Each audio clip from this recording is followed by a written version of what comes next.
Every time you tell people online or infer or feel that you're blameless for where your life is up to, you're simultaneously creating a backlog of bitterness and resentment. If you're blameless and your life hurts and your life sucks, or your life is just not where it's supposed to be, of course you'll feel bitter. Of course you'll feel resentful. You won't feel sad. You won't feel disappointed. You won't feel motivated to do more because somebody did it to you. Well, and at this point, many people might say, no, I never said that. You did, because you're starting from the premise that all the problems you experience in your life right now are caused by other people. I hope that this makes sense, folks.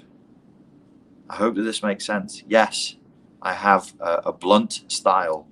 No, I'm not interested in stroking egos. No, I'm not here to pat people on the bottom. I'm not talking to adults like they're children. I hate all that shit. I hate it. And I don't think it's good for you. I don't think it's good for anybody. I'll give it to you straight.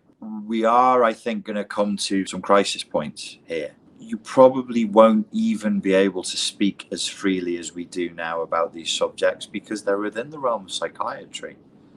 Well, that's within the realm of medicine. How long before this stuff starts being fact-checked and censored? And I'm not even saying, and that's a bad thing and that's wrong. The amount of crap that is spouted around this subject, maybe it does need some fact-checking and censoring. I don't know. Generally speaking, I'm against censorship, but I'm also against people spouting nonsense, total gibberish that they've made up or they've heard from someone over there, and it's an echo over here, and it's a photocopy over here, and it's an echo over here, and then they repeat it. Maybe that stuff should be gone, especially on a subject that is so sensitive, especially on subjects that are so crucial. I don't want to keep people sick. I don't want to disempower people. I don't want to give people a blanket, a hug box, a way out, an excuse, a way of saying that they're powerless. You're not powerless. Nobody watching this is powerless. Nobody.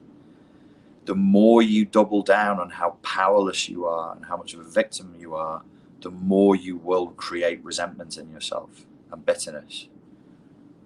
There's enough of that in the world. There's plenty of people out there who've managed to convince themselves they're the victim of somebody. They're the victim of something. And that bitterness builds and builds, and eventually it will spill out into vengeance. You'll go out looking for vengeance. And if you don't have an enemy, you'll make one up. You'll just pick somebody. You just pick somebody out the line and you say, okay, you'll do. Somebody's got to get it, mate. I'm afraid it's you. And you'll use that person as a human sacrifice.